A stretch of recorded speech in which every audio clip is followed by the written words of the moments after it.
How to create a duplicate file on Microsoft Word. In this video, I'll show you guys how you can easily duplicate a document.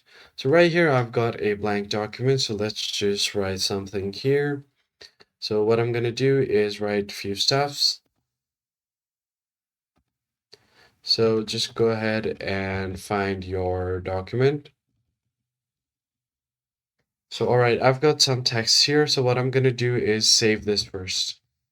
I'm going to save it on my desktop. So let's just go to Browse. Go to desktop and save it.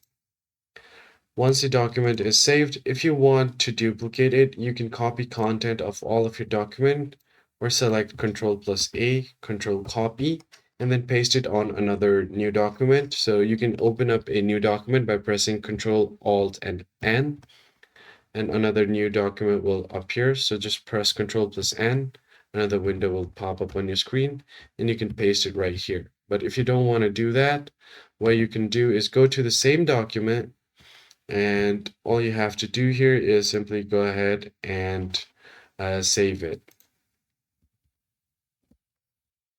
Now you can just go ahead and go to the same document and click on Files, go to Save As, and select a place. Now you can change the name, so let's just name it this. Let's remove all of this. Don't forget the .dox, or if you want, you could also change the file type to any other document and then tap on Save. Now, if I go to my desktop, as you can see, there are two different Word documents which are exactly the same, and that's how you duplicate Word document on your PC. If this was helpful to you, don't forget to leave a like down below and subscribe. I'll see you guys on the next one.